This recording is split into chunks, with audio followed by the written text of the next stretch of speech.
ಇದು ತುಂಬ ಮುಖ್ಯವಾಗಿ ನಾವು ಗಮನಿಸಬೇಕಾಗಿರ್ತಕ್ಕಂಥದ್ದು. ವೆನ್ ದ ರಿಪೋರ್ಟಿಂಗ್ ವರ್ಬ್, ಗಮನಿಸಿ, when the reporting verb is in past tense.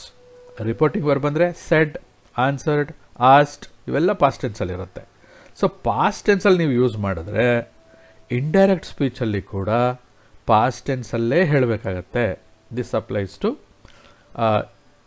The indirect speech ಅಥವಾ ರಿಪೋರ್ಟೆಡ್ ಸ್ಪೀಚ್.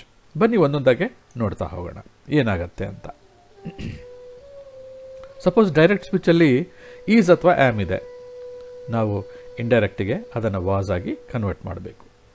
ಆರ್ ಇದ್ದರೆ ವರ್ ಆಗುತ್ತೆ, ವಾಸ್ ಇದ್ದರೆ ಹ್ಯಾಡ್ ಬೀನ್ ಆಗುತ್ತೆ, were, had been, will, would. So was ಅಥವಾ ವರ್ ಇಲ್ಲಿ ಟು ಬಿ ವರ್ಬ್ ಆಗಿರೋದ್ರಿಂದ singular plural ಇದೆ. ಆದರೆ ಹ್ಯಾಡ್ ಬೀನ್ ಅನ್ನೋದಕ್ಕೆ ಸಿಂಗ್ಯುಲರ್ ಪ್ಲೂರಲ್ ಏನೂ ಇಲ್ಲ. ಇದು ಎರಡಕ್ಕೂ ಅಪ್ಲೈ ಆಗುತ್ತೆ. ಹಾಗಾಗಿ ಸಿಂಗ್ಯುಲರ್ ಇದ್ದರೂ ಹ್ಯಾಡ್ ಬೀನ್, ಪ್ಲೂರಲ್ ಇದ್ದರೂ ಹ್ಯಾಡ್ ಬೀನ್ ಅಂತಲೇ ನಾವು ಯೂಸ್ ಮಾಡ್ತೀವಿ. ಇಲ್ಲಿ ನೋಡಿ, ಸಿಂಗ್ಯುಲರ್ ಇದೆ ಈಸ್ ಮತ್ತು am, so singular past tense. Plural ಇದೆ plural past tense.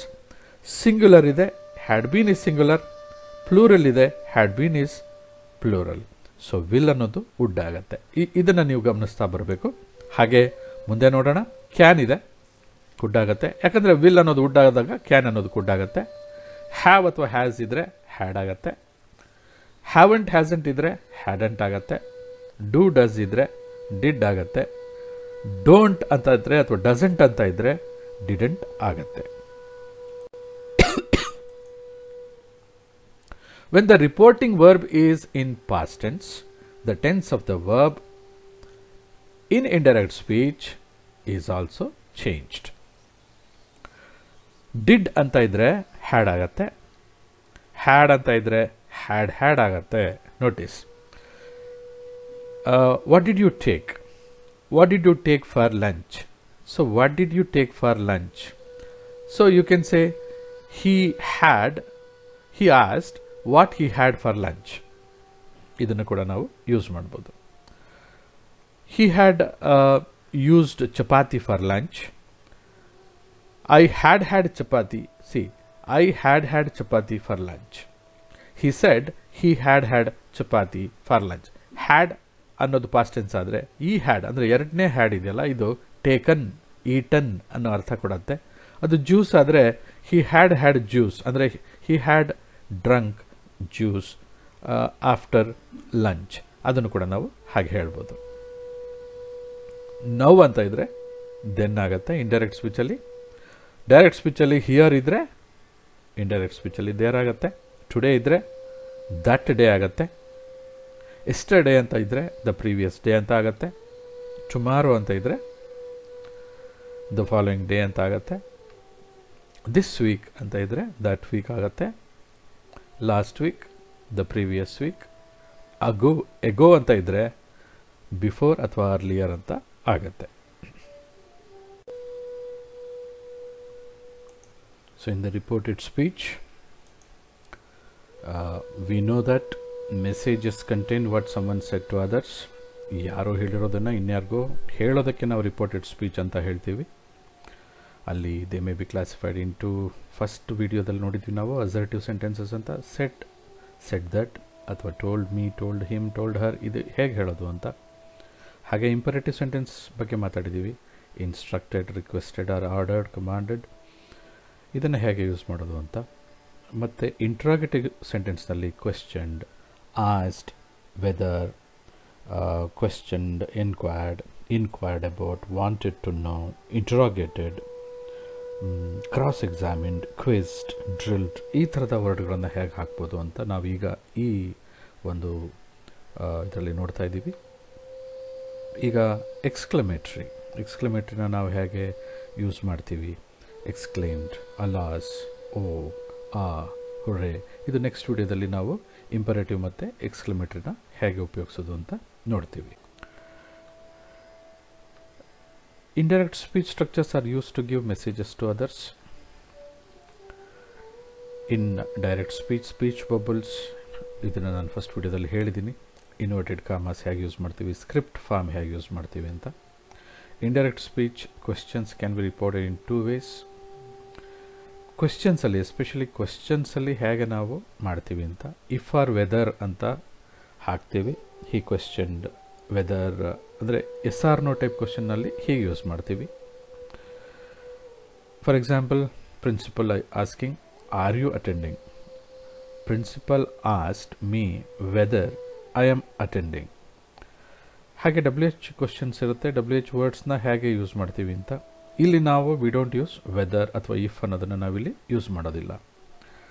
Arjun asked her when did you buy the new car.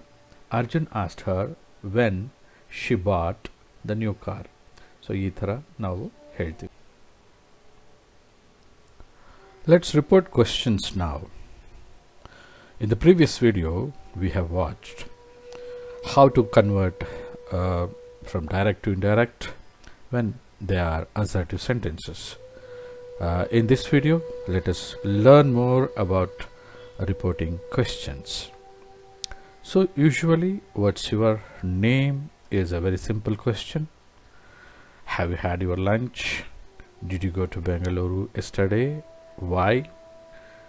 So when you look at these type of questions, what you noticed is in the first question to be verb is used, in the second question to have verb is used, in the third do form of question in the past tense is used.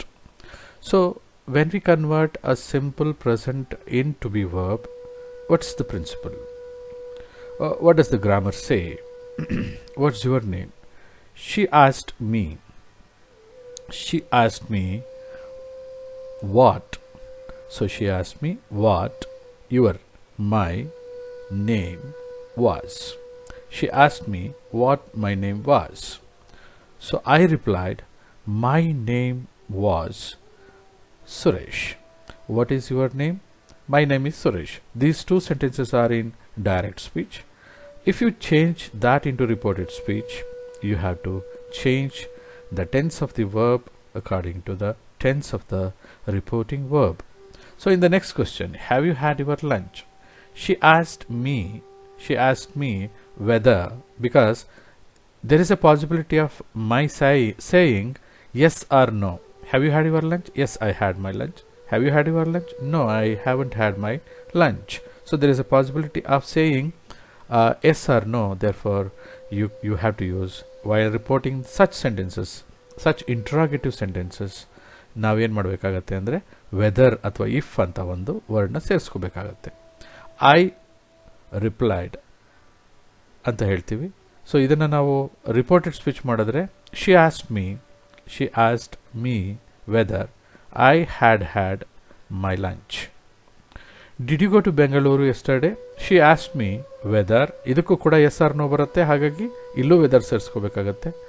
She asked me whether you ಅಂತ ಇದೆಯಲ್ಲ, ಅವಳು ನನ್ನನ್ನು ಕೇಳಿದಾಗ you ಆಗುತ್ತೆ, ನಾನು report ಮಾಡುವಾಗ I ಅಂತ ಹೇಳ್ತೀನಿ. She asked me whether I go ಅನ್ನೋದು ವೆಂಟ್ ಆಗುತ್ತೆ. I went to Bengaluru the previous day. She also interrogated me ಅಥವಾ she enquired me why I went to Bengaluru. So ನಾವು we are discussing the reporting questions, how to report the questions. Let us see the next sentence. So in questions there are two types: open questions, WH questions, closed questions, yes or no questions. Yes or no questions na closed question antivi. Open idann yake open question antivi andre, why did you go to Bengaluru ಅಂತ ನೇರವಾಗಿ ಕೇಳಿದ್ದಾರೆ. What is your name ಅಂತ ಅಂದರೆ name ಅನ್ನೋದು correct ಆಗಿದೆ, ಎಲ್ಲವೂ open. So have you had your lunch ಅಂದಾಗ ಇಲ್ಲಿ ಆನ್ಸರ್ ಕ್ಲಿಯರ್ ಆಗಿಲ್ಲ, ಎಸ್ ಅಂತನೂ ಇಲ್ಲ, ನೋ ಅಂತನೂ ಇಲ್ಲ. ಅದಕ್ಕೆ ಇದನ್ನು ನಾವು ಕ್ಲೋಸ್ಡ್ ಕ್ವಶನ್ ಅಂತೀವಿ. Yes or no type question closed question ಅಂತಾರೆ. Change of tenses while reporting I have already said. ನಾನೀಗಾಗಲೇ ನನ್ನ ಪ್ರೀವಿಯಸ್ ವಿಡಿಯೋದಲ್ಲಿ ಹೇಳಿದ್ದೀನಿ, ರಿಪೋರ್ಟಿಂಗ್ ವರ್ಬ್ ಯಾವ ಟೆನ್ಸಲ್ಲಿರುತ್ತೆ, ಇಂಡೈರೆಕ್ಟ್ ಸ್ಪೀಚಲ್ಲಿರುವಂಥ ಟೆನ್ಸ್ ಕೂಡ ಅಲ್ಲೇ ಇರಬೇಕು, ಅದೇ ಥರ ಇರಬೇಕು. ಪಾಸ್ಟ್ ಟೆನ್ಸ್ ಇದ್ದರೆ ಇಲ್ಲೂ ಪಾಸ್ಟ್ ಆಗಬೇಕು. ಇನ್ನೊಂದು ಸ್ವಲ್ಪ ಇದ್ರ ಬಗ್ಗೆ ಮಾತಾಡೋಣ, ಡಿಸ್ಕಸ್ ಮಾಡೋಣ, ತಿಳ್ಕೊಳ್ಳೋಣ. In reporting yes or no questions whether or if is used.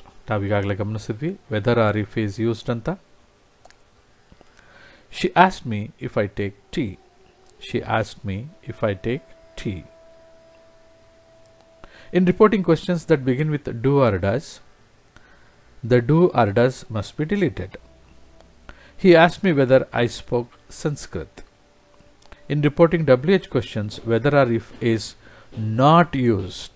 Whether ಅಥವಾ if ಅನ್ನೋದನ್ನು ನಾವಿಲ್ಲಿ ಉಪಯೋಗಿಸಲ್ಲ. ಯಾಕೆ? ಅದು WH ಕ್ವೆಶ್ಚನ್ ಆಗಿದೆ, ಅದು yes or no type question ಅಲ್ಲ. Here also do or does and question mark must be deleted. Do ಅಥವಾ does ಇದ್ರೆ, ಯಾಕಂದರೆ ಕ್ವಶನಲ್ಲಿ ಡೂ ಇರುತ್ತೆ. Did you go to Bangalore yesterday ಅಂದಾಗ ಡೂ ಅಥವಾ ಡಸ್ ಇರುತ್ತೆ.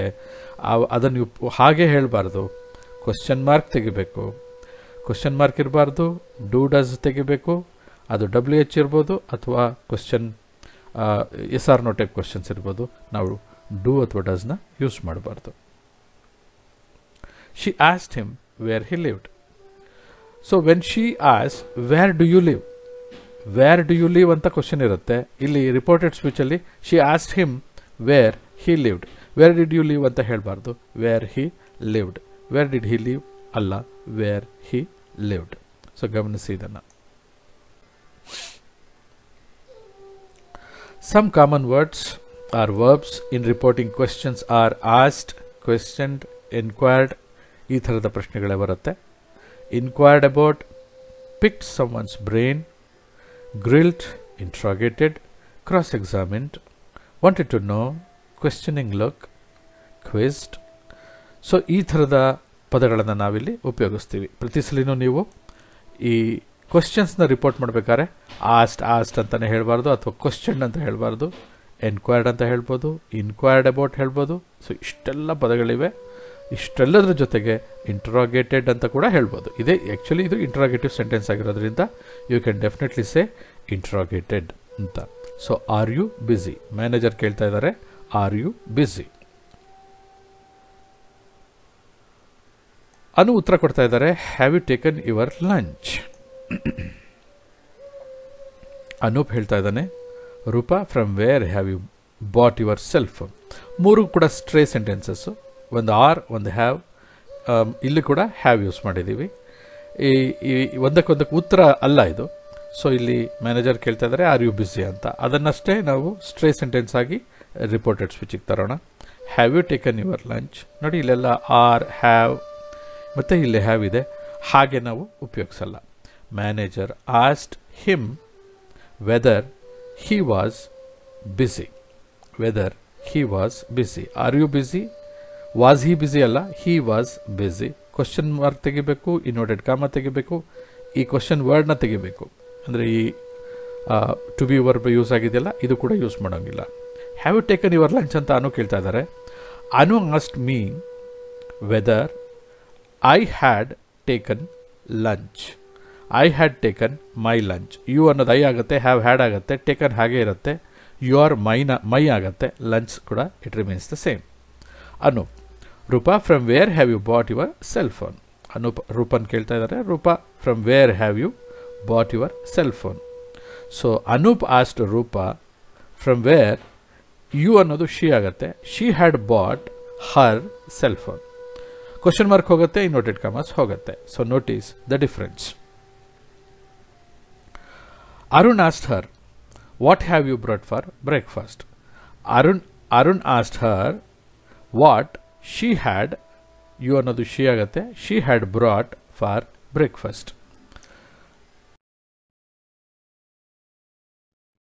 Like, share, subscribe.